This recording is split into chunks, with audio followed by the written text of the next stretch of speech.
Boa tarde a todos e a todas.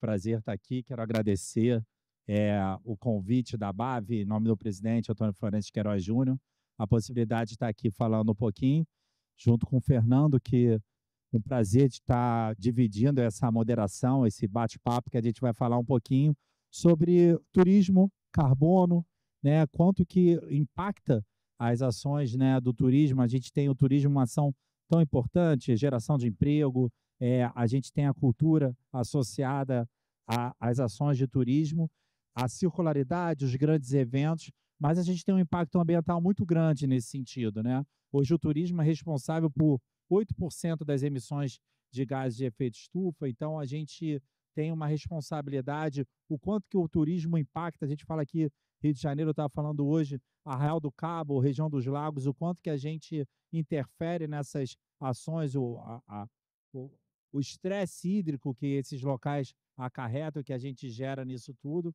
e a participação em grandes eventos. Então, hoje eu estou aqui com o Fernando, senhor da Ecaplan, perdão, da Ecaplan aqui, um prazer estar aqui com você, que vai dar uma aula para a gente explicar e depois a gente vai bater um papo sobre como que os eventos a gente pode fomentar, né, o turismo, quanto que isso pode impactar positivamente no meio ambiente, nas questões de carbono. Então, Fernando, obrigado por estar aqui, obrigado por ter aceito o convite, e aí eu queria te ouvir.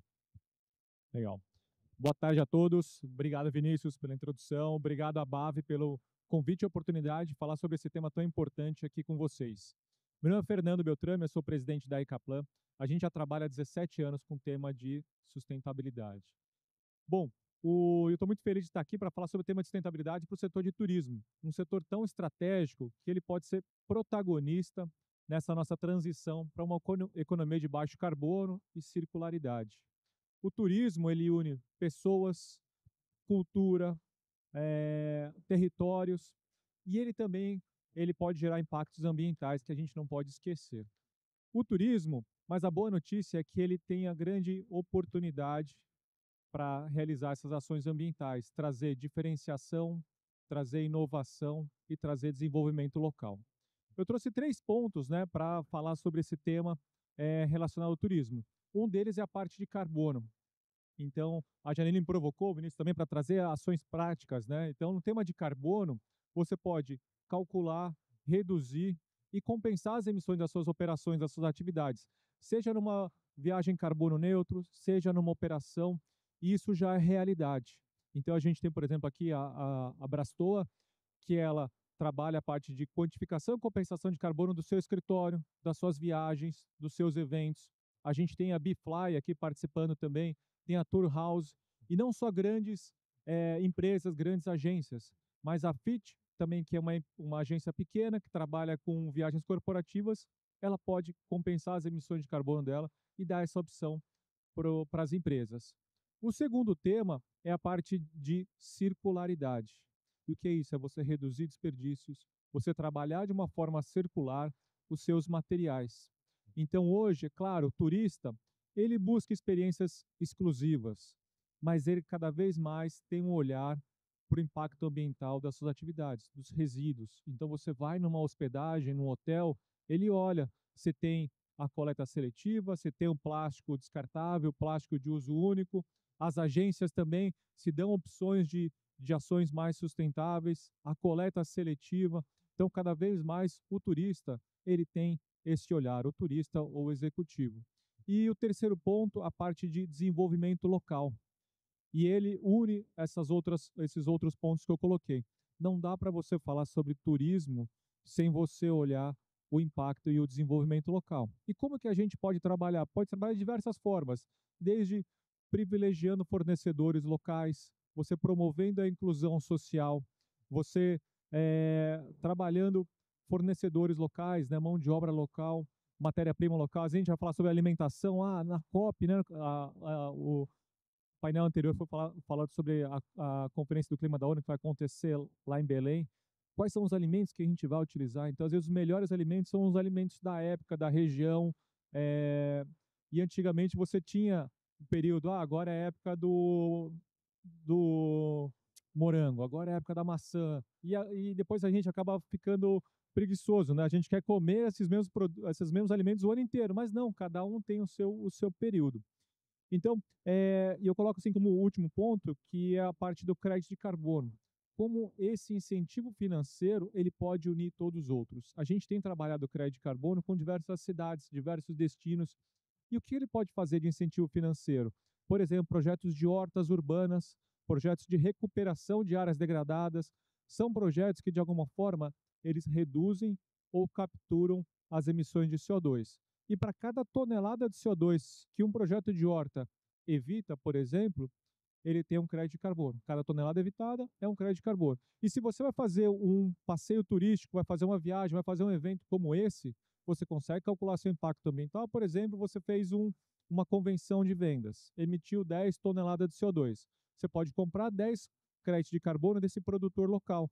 E daí é uma forma de você beneficiar e valorizar esse produtor.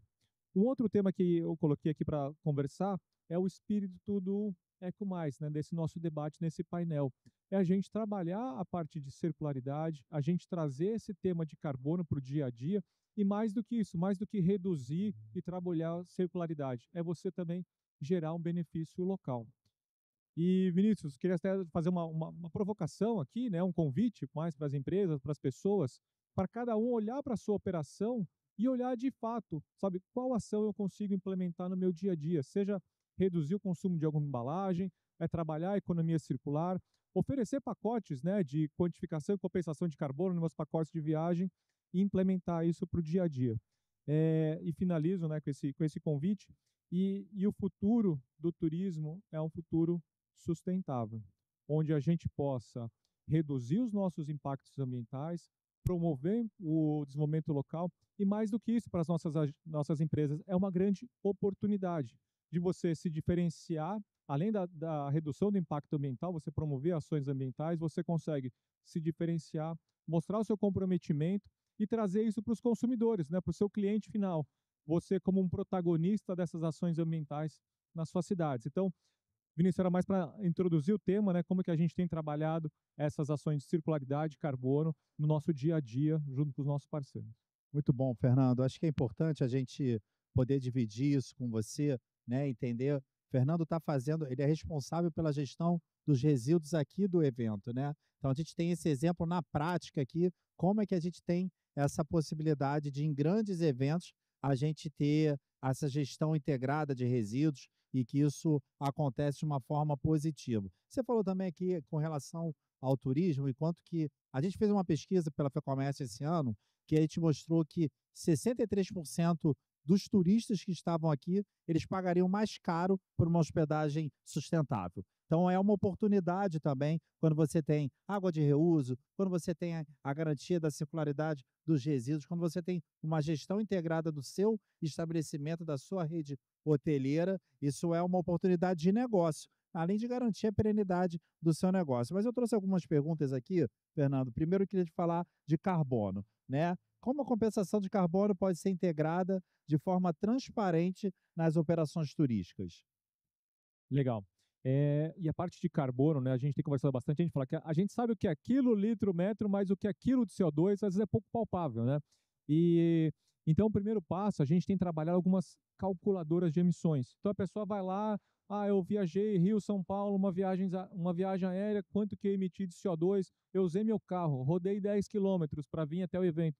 Quanto que eu emiti de CO2? Então, o primeiro passo é você ver, eu consumi mais ou menos 1 litro de gasolina, dá mais ou menos 1,5, 1,2 quilos de CO2. Então, toda operação, de alguma forma, emite CO2. Então, a gente aqui consome energia e existe uma metodologia internacional chamado GHG Protocol, que é o protocolo dos gases de efeito estufa do mundo. Então, todas as empresas, as pessoas calculam baseados nisso. Então, o primeiro passo é você como empresa, ou mesmo empresa pequena ou média, você consegue calcular suas emissões utilizando esse protocolo, e isso daí as outras empresas vão entender esse impacto ambiental. Então, tem dois lados, da empresa ou da nossa atividade que de alguma forma impacta o meio ambiente, e o lado do projeto ambiental, que ele de alguma forma ele captura e reduz as emissões de carbono. Então, por exemplo, a gente estava falando agora com o pessoal do CEBEDS, um projeto de agricultura regenerativa.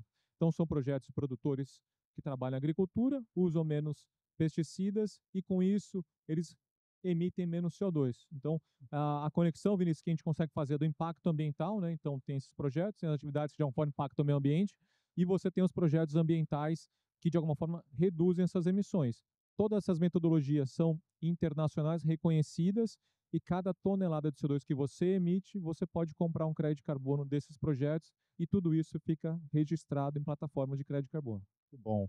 Fernando, as pessoas ficam muito receosas com relação à credibilidade, né? Como é que você realmente está dizendo que aportou aquele dinheiro, aquele recurso para você garantir aquele crédito de carbono? Então, como garantir a credibilidade do crédito de carbono e as certificações sustentáveis, né? Porque tem várias certificações hoje e aí você não sabe, será que esse selo existe mesmo? Essa certificação é segura? Então, como é que a gente pode dar essa credibilidade, que eu acho que é o grande engajamento para que as pessoas possam aderir aos programas que existem?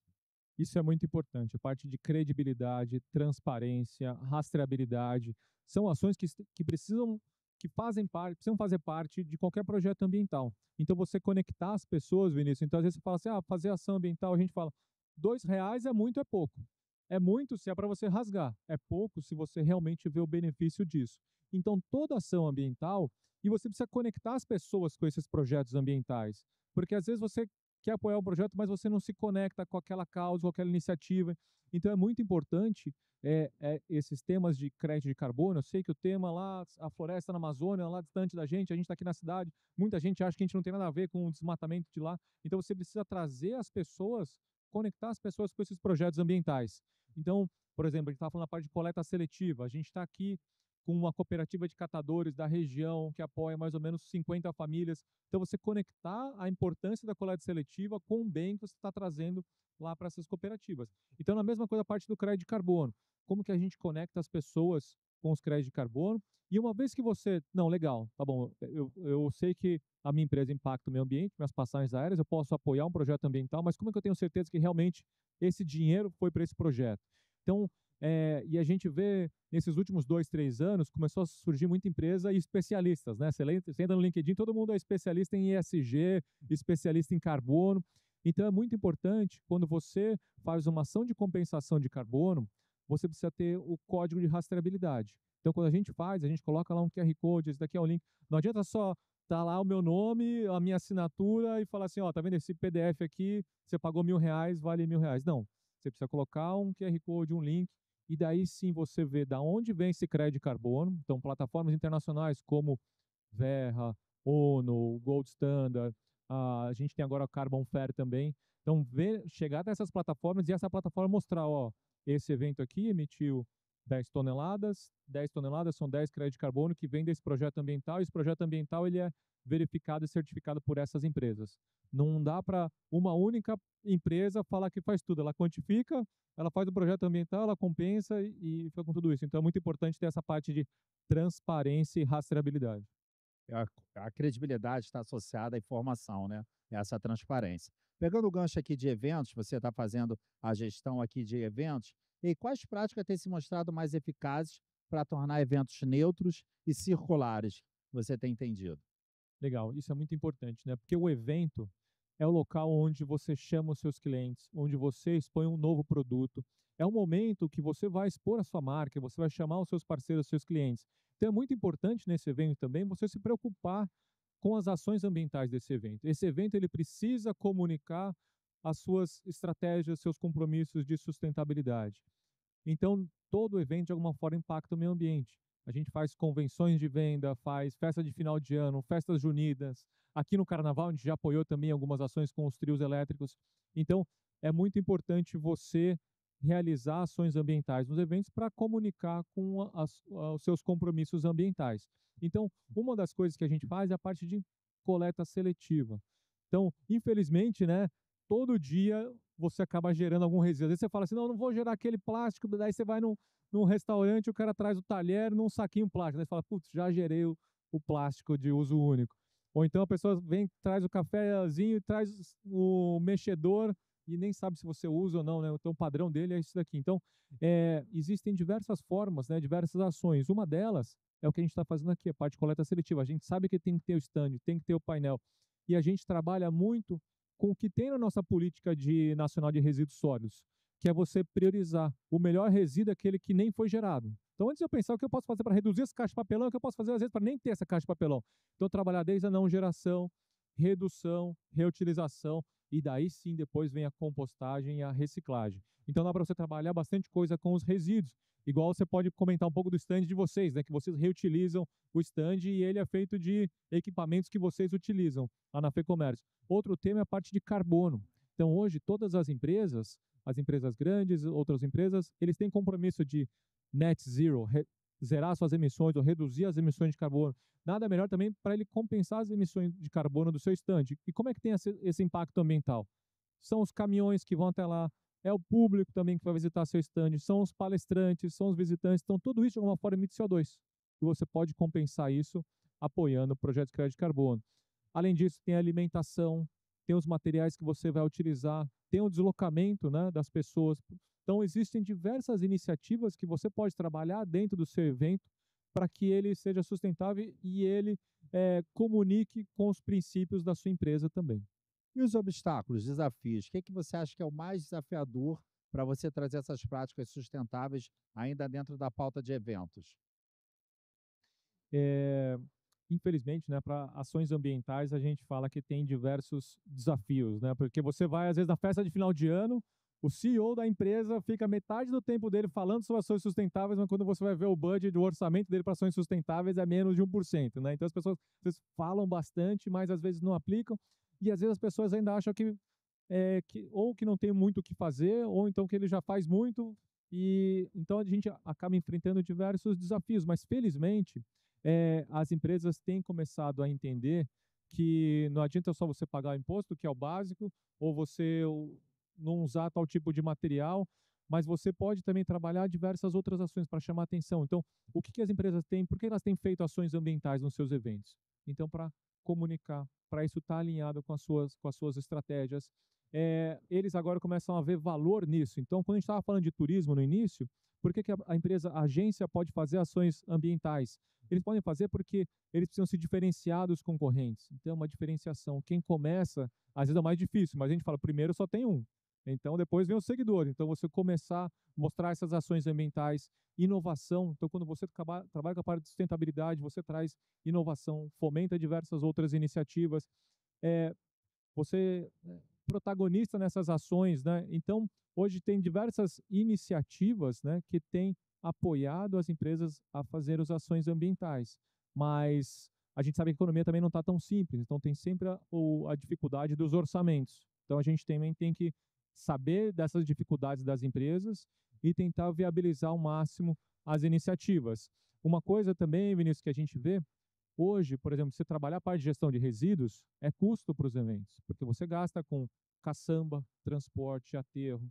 E às vezes você trabalhar a parte de coleta seletiva nem sempre é mais caro também. Você já tem um custo. Então, se você conseguir trabalhar a educação com as agências, se você conseguir destinar menos material para aterro, você gera mais rendas para os catadores, você remunera esses catadores com as caçambas que você evitou. Então, dá para pensar muitas ações também para você conseguir trabalhar sem onerar financeiramente os eventos e fazer ações ambientais nas suas atividades. Eu concordo, eu acho que a dificuldade financeira não é o atrativo, as pessoas não pensam muito de como que tem uma rentabilidade para isso, qual o retorno que a gente vai. Você falou um pouquinho da FEComércio, a gente está em alguns estandes aqui, o SESC e o SENAC estão, que é dentro do sistema FEComércio, e a gente tem aqui na frente, depois eu convidar vocês, para conhecer aqui um espaço do IFES, que é essa árvore ali, a gente tem algumas tecnologias verdes, né, que estão bem aqui na frente, e a gente tem um equipamento que ele transforma 6 tipos, você é beneficiado diretamente pela entrega do resíduo, então você recebe 6 tipos de resíduo, cada resíduo equivale ao número de pontos, e no acúmulo de pontos você troca pelo benefício que você escolher. Hoje até o Pix, você tem vários benefícios, Mercado Pago, PagBank. Então, uma latinha vale 15 pontos, uma garrafa PET vale 10 pontos, e no acúmulo de pontos você troca pelo benefício. A gente tem uma composteira mecânica que ela transforma 100 quilos de orgânico em 10 quilos de adubo num período de 6 a 18 horas, o que levaria 90 dias,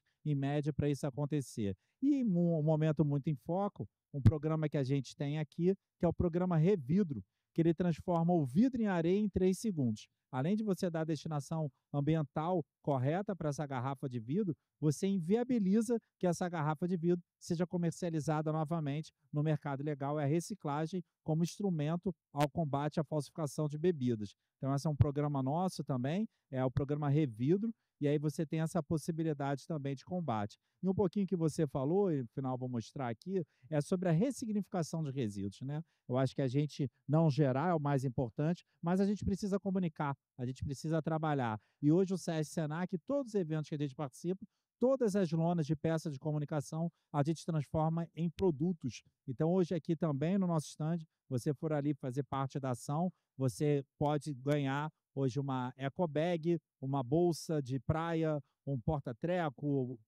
uma infinidade de porta-vinhos que a gente faz a partir da lona, que a gente usou na peça de comunicação aqui da BAV. Essa peça depois virou um utensílio, um souvenir que você tem várias possibilidades de uso, que seria uma peça de uma situação que seria só para comunicar e você garante a circularidade disso tudo. Então, acho que é importante a gente fomentar também os eventos, é uma grande oportunidade de juntar as pessoas e fomentar isso e trazer essa oportunidade. Eu queria fechar ainda da circularidade e com carbono, o que ainda falta para o Brasil ser essa referência num turismo de baixo carbono, no teu olhar?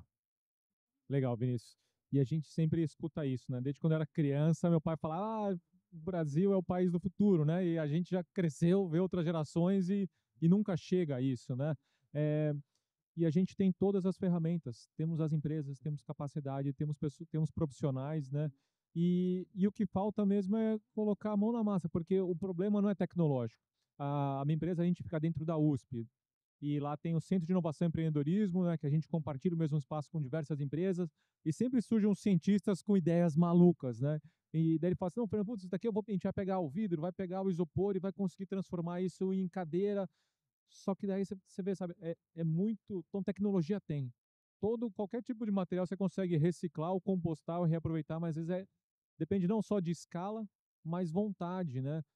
Política, vontade das pessoas, e quem trabalha com a parte ambiental, você está concorrendo com o tempo das pessoas, né? O pessoal fala assim: putz, mas isso daqui não é o foco da minha empresa, eu tenho que ver se meu e-commerce não está fora do ar, melhorar a UX, a navegabilidade do meu sistema, por que que eu vou olhar a compensação de carbono das passagens, né? Então, a gente acaba concorrendo muito com o tempo, com a agenda das pessoas.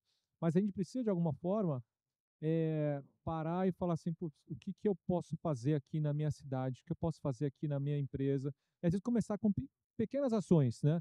É, e daí, Vinícius, às vezes eu até falo isso no final, que as pessoas falam assim: ah, Fernando, tá, então falou tudo, foi bacana, tem diversas ações, mas como que eu posso começar a fazer isso no meu dia a dia ou na minha empresa, né? Me dá uns passo a passo. As pessoas gostam de que passo que eu vou seguir, né? É, e daí a gente coloca, não adianta você assumir grandes compromissos, assim, falar assim, a pessoa nunca foi andar de bicicleta para o trabalho, daí fala assim: não, a partir do mês que vem eu vou todo dia de bicicleta trabalhar. Daí você nunca começa, né? Porque sempre vai ter alguma ação. Então, é começar com coisas pequenas, né? Então, eu vou implementar a economia circular, a coleta seletiva, você não precisa colocar 5 tipos de lixeira de diversas cores, que daí a pessoa que vai levar, você às vezes não consegue nem entender as cores, né? Começa com pequenas ações, ou um dia. E daí depois essas pequenas ações vão começar a se tornar um hábito. E daí você, às vezes, você está num lugar com papel de bala, você não vê a lixeira, você guarda e procura outra lixeira. Então, isso vai mudando o seu hábito. Até chegar um momento que você começa a fazer isso vai mudar suas decisões. E daí você começa a levar para sua casa, quando você vai fazer uma compra, para suas empresas, que você já não consegue mais fazer tal coisa porque isso já mudou suas decisões, seus hábitos de compra. Então, o que falta? A gente tem todas as ferramentas, temos as pessoas, temos o mercado que cada vez mais reconhece as empresas e as pessoas que têm a preocupação ambiental e social. O que a gente precisa, às vezes, a pessoa entender que esse tema é com ela, essa preocupação é com ela, e ela aplicar. E daí a gente fala, as pessoas trazem muito mais os exemplos, né, arrastam do que você falar. Então, acho que é começar e trazer os exemplos para o nosso dia a dia.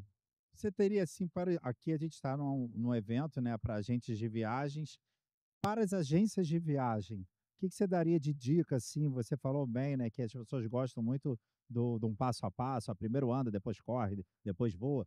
Mas o que você, para as agências de viagem, né? O que você daria como um conselho ou uma dica para que eles possam ter a sua caminhada sustentável, a sua jornada? Porque o mercado mostra isso. O mercado mostra o quanto que as pessoas estão pagando, o mercado estrangeiro, então, cada vez mais, a Embratur apontou agora anteontem, ontem na abertura, 7 milhões de estrangeiros vindo ao Brasil, um recorde, um aumento de 52%. Então, é um público que tem esse olhar até um pouco mais maduro do que o nosso. Mas e para as agências, né? O que eles poderiam fomentar nesse sentido para que tragam mais negócios, mais benefícios para o seu negócio e, consequentemente, beneficiando o planeta? Legal. Então tem diversas ações, Vinícius, que ele pode começar, não só as agências, mas eventos como esses, né? E às vezes as pessoas acham que é muito caro. Ah, não, eu vou fazer o inventário de emissões, calcular o impacto ambiental da minha agência vai custar 10 mil, 20 mil reais. Acham que é um dinheiro, um valor proibitivo. E o que a gente tem visto, por exemplo, você pega eventos, quando você vai fazer uma convenção ou vai fazer um evento corporativo, o custo, às vezes, para você fazer uma ação ambiental é menos de 1%, 0,5%. E daí, claro, qualquer 500 reais, qualquer R$ 1.000 é dinheiro. Mas se você olhar o todo, e se você consegue ver benefício disso, porque, por exemplo, tenho duas crianças, então, duas meninas. Você vai no supermercado, se você vê que o alimento orgânico, ele está quase o mesmo preço do alimento que não é orgânico, você fala assim, não, putz, tá, por 5% a mais eu vou no morango orgânico, não vou dar um morango com agrotóxico para minhas filhas. Então você já faz essas decisões. E daí a mesma coisa tem que fazer com as ações ambientais do seu negócio. Sabe, se é um valor que, putz, 1% do orçamento, acho que dá para fazer ação ambiental. E daí isso você consegue comunicar. Então, quais ações você pode começar a fazer? Você consegue olhar a sua agência, ou o seu evento, a sua operação. Tá? O primeiro passo é, antes de compensar, qual que é o meu impacto ambiental? Então você tira uma foto, a gente fala inventário de emissões, é uma foto de como a sua empresa, como a sua operação tem impactado o meio ambiente. E essa foto, Vinícius, hoje com a inteligência artificial, com a otimização, você consegue fazer esse cálculo do impacto ambiental relativamente rápido e barato. Então hoje você consegue fazer igual a Fitch, que é uma agência que a gente trabalha. Eles não são grandes, trabalham com grandes empresas e você consegue fazer o cálculo das emissões de carbono. Uma vez que você fez o cálculo, você não necessariamente não precisa compensar isso na hora, mas você pode chegar para algum cliente de vocês e falar assim, ó, cliente, aqui são 10 passagens, custa X mil reais, ó, com mais você pode compensar as emissões de carbono. Então, não vai ser 100% do seu cliente que vai contratar a compensação de carbono, mas 100% vai ver que você já dá essa opção. Então, existem diversas ações que você pode quantificar, você pode abrir para o seu cliente, porque olha quantas pessoas circulam aqui pelo evento, quantas pessoas circulam pelas suas agências, pelas atividades que vocês fazem. Então, é você trabalhar nessa parte de educação. E daí, se tiver um pouco mais de recurso, outras ações, você pode compensar. A gente tem algumas agências que falam assim, Fernando, ó, eu assumo o compromisso de que 10% da minha operação a gente vai compensar. E a gente vai oferecer para os nossos clientes. E a nossa meta é cada vez mais conseguir compensar esse impacto ambiental e engajar mais pessoas. Então, a parte de coleta seletiva, então, às vezes é muito fácil você ver, putz, será que eu preciso dessa embalagem, desse plástico? Será que o cliente vai reclamar sobre isso?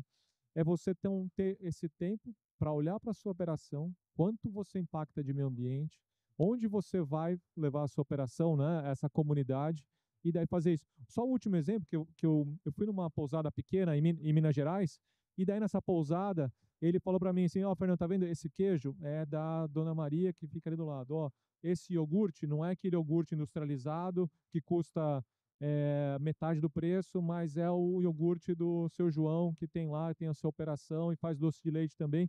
Então, existem, mesmo às vezes a pousada mais simples, ele entende o papel dele lá na comunidade, e isso, como é bom para ele, bom para a comunidade, é bom para o turista, né?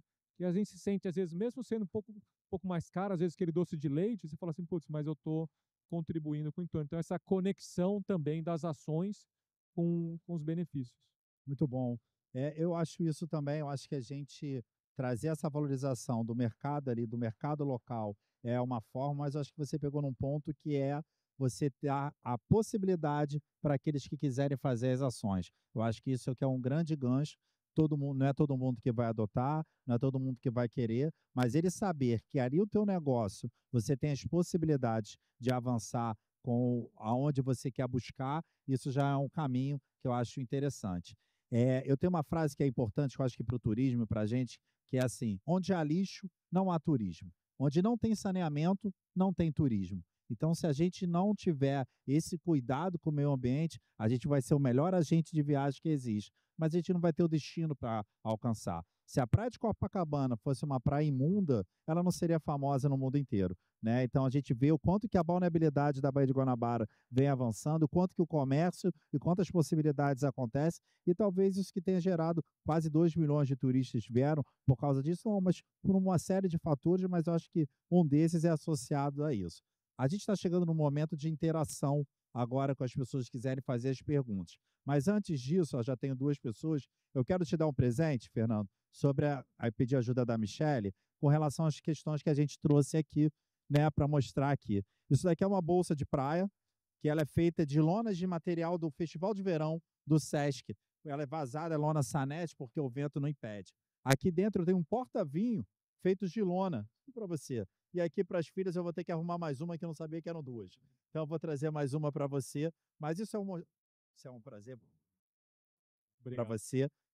Mas isso é um exemplo do que a gente pode fazer aqui com relação à circularidade e mostrar que, assim, você levou agora para casa um produto que só tem esse, não existe outra bolsa igual a essa. E você leva a marca da sua empresa, a garantia disso, e aquilo dali, no melhor dos mundos, é parar em aterro sanitário. Então, hoje você tem o aumento da vida útil do aterro sanitário e você leva com você um produto que você vai no supermercado, está lá a marca do Sesc ou do Senac.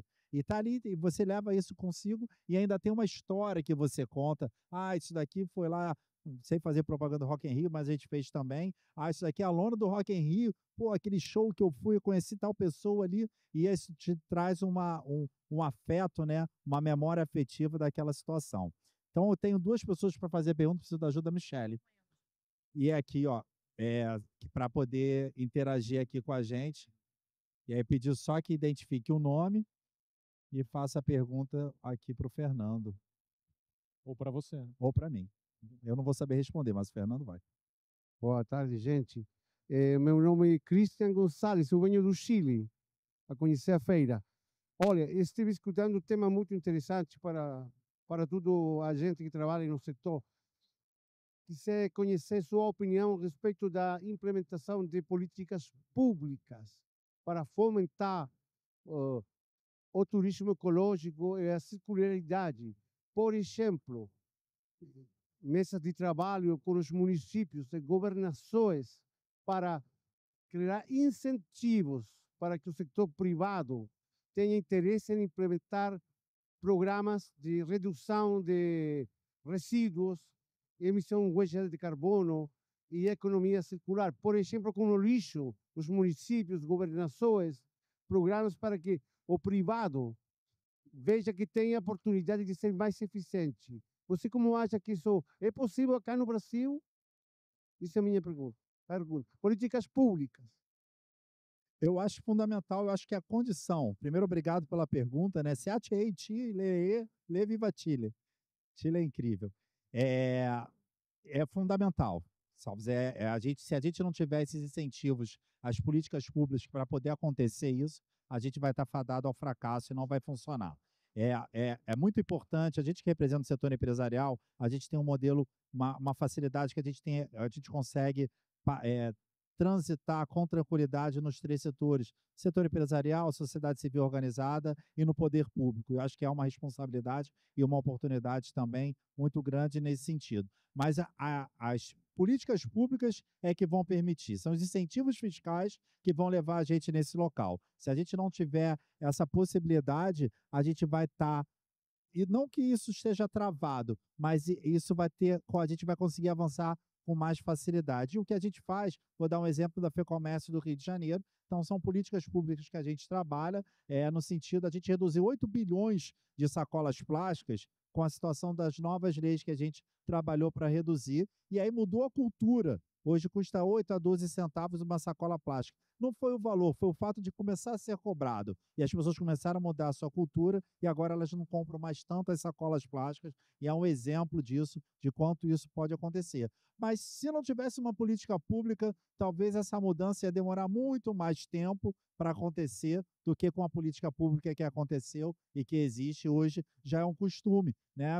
A Europa, outros países mais avançados, o Chile tem uma reciclagem muito mais avançada do que a gente recicla entre 4 a 8%, hoje é o caminho, o Chile recicla 16 a 20%, é um país moderno e que eu sou fã e que a gente tem que aprender. Mas as políticas públicas, na minha opinião, elas são condições ao aceleramento de boas funções. Mas não, a gente também não tem política, não vou fazer, não acho que é isso. Mas eu acho que o sucesso para as ações e a velocidade delas, a gente precisa muito de incentivos fiscais e políticas públicas que levam a gente nesse lugar.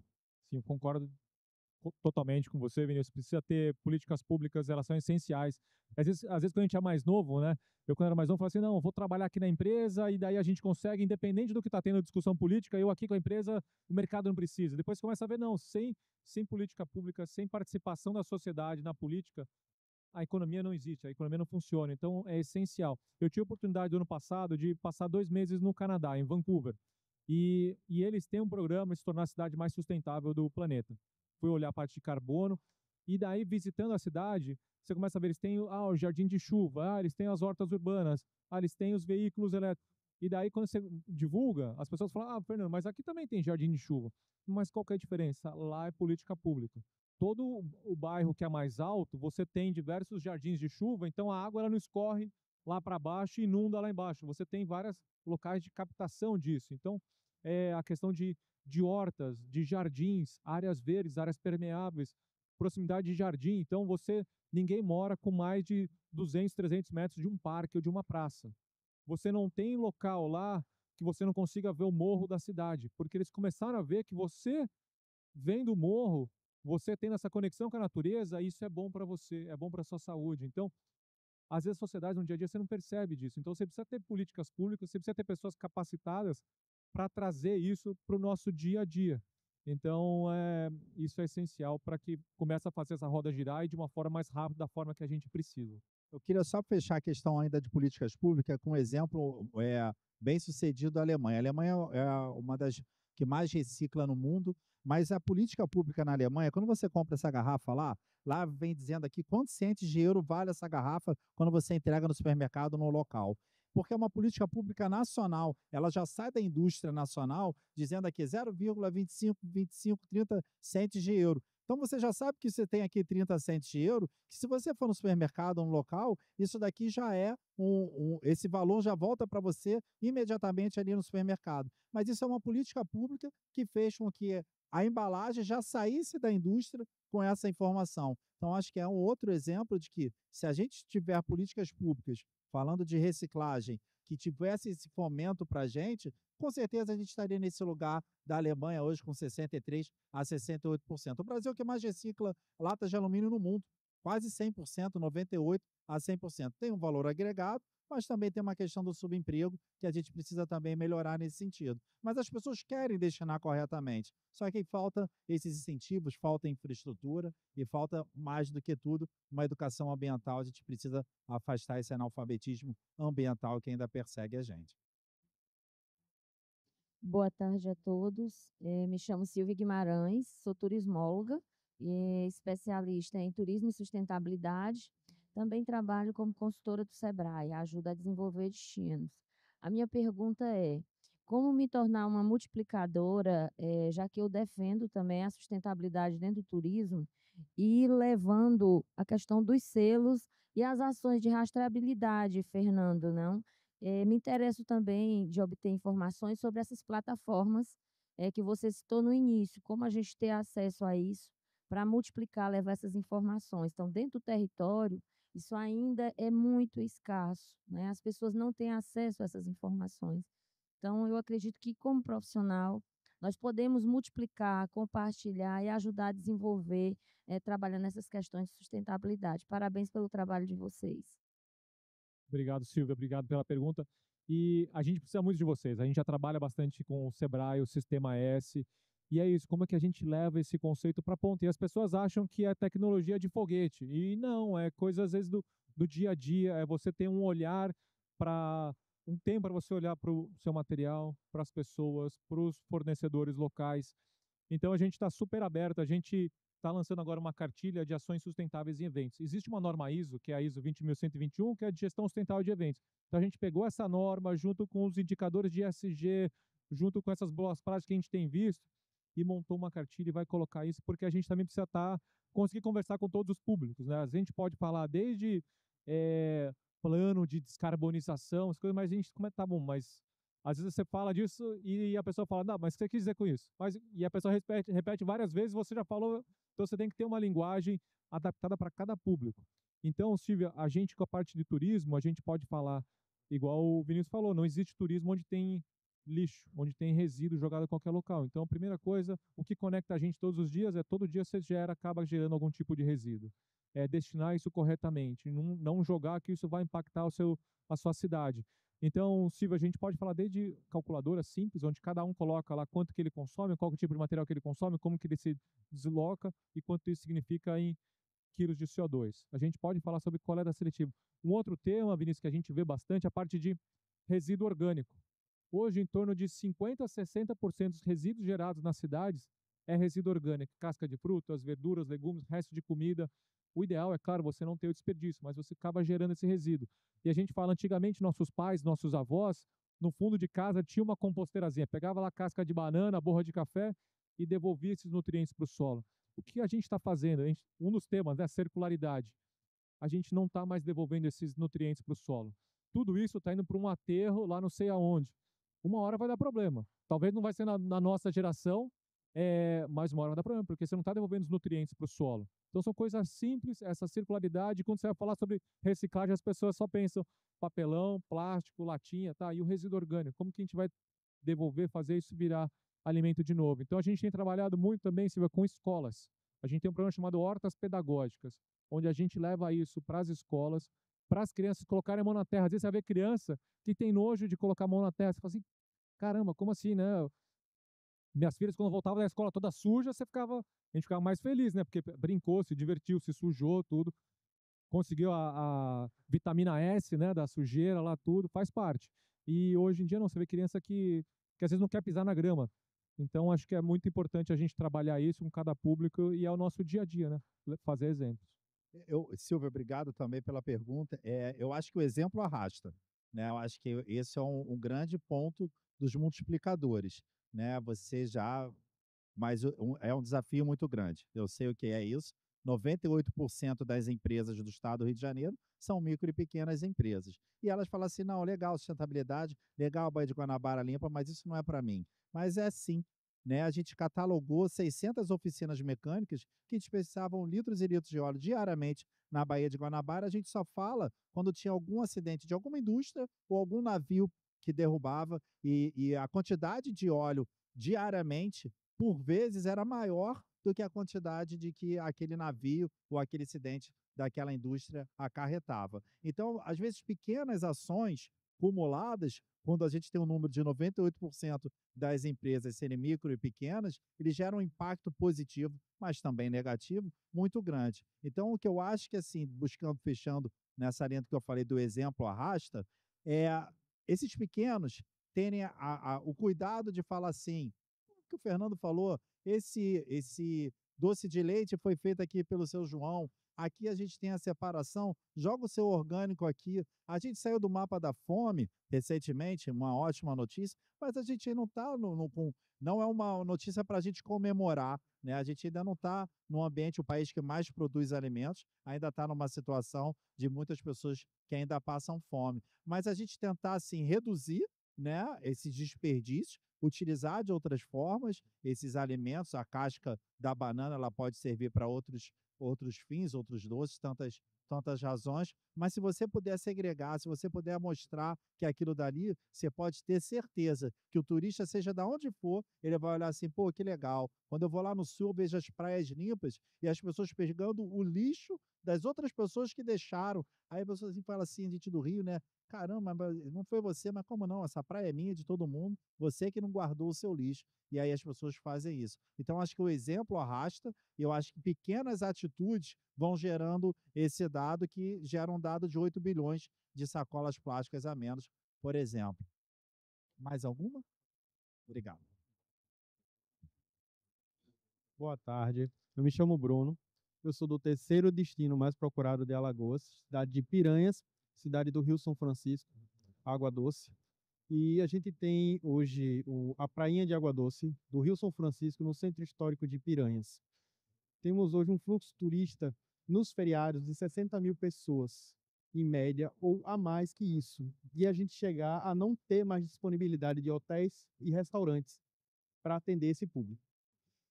Qual a sua orientação para esse público, para a gente, né, que somos operadores, somos agências e hoteleiros na região, qual a sua orientação em relação a isso, a esse crescimento que está sendo bem gigantesco? A gente está com um hotel lá em construção para 400 pessoas agora, para poder atender essa nova demanda que está surgindo de hóspedes, tanto do Brasil quanto de fora do país, que estão conhecendo o nosso destino. E qual a sua orientação em relação como é que se diz? Ao cuidado que a gente deve ter com o Rio São Francisco, já que a água doce naquela região, por ser sertão, é tão escassa e tão preciosa para o meio ambiente e para as pessoas que povoam aquela região ali. Que bacana. Desculpa, qual que é o seu nome mesmo? Eu me chamo Bruno. Bruno. Eu tive uma experiência dessa também em outras cidades pequenas, né? E igual você falou, você falou bastante dos potenciais turísticos da natureza, né? O que a natureza nos dá de graça, né? De ter lá a água, ter a cachoeira, ter os rios. E isso que é o maior valor do Brasil. A gente estava até falando antes, né? Da COP e outras iniciativas. A gente tem que olhar qual que é a nossa cultura, qual que é o nosso maior potencial. E é isso da sua cidade, né? Eu estive em outra cidade no sul, que eles começaram a fazer um monte de parque temático e não valorizavam o caboclo de lá, a comunidade, a cultura, a dança, a música. Então, eu acho que a primeira coisa é vocês terem putz, por que aqui é tão famoso? O que é tão importante? Quais são as histórias das pessoas? Eu estive com minhas filhas também, né, fazendo esse roteiro, e daí a gente parou para conversar com as pessoas. E daí você tinha uma mulher que ela se tornou benzedeira, depois eu posso te contar a história dela, mas ela fala, para ser benzedeira, você não pode, outra pessoa tem que passar para você, não existe um curso, né? Depois a gente pode falar. Mas isso é que é bonito da cidade, né? Sabe? Tem aquela mulher lá que tem essa história de benzedeira, tem outra pessoa que faz lá outros artesanatos. Então, é entender quais são esses papéis da cidade e você fazer também esse diagnóstico. A gente precisa receber esse turista, porque ele traz recursos, gera emprego, dissemina a nossa cultura, e como nesse diagnóstico você entender quais são esses seus impactos. E daí, em cima disso, você criar um plano de ação, sabe? Não é fácil sair correndo atrás de tudo, mas é ter um momento para pensar e fazer esse diagnóstico dessas ações. Não existe solução única. Perfeito. A gente está chegando no final. Eu só queria agradecer também, Bruno, a sua pergunta, mas o que eu entendo assim, não adianta esse hotel, o turismo é muito bem-vindo, a gente tem falo Rio de Janeiro, a gente tem uma rede hoteleira muito grande, mas se esse hotel não tiver o cuidado com a natureza, com o Rio São Francisco, ele não vai servir para nada.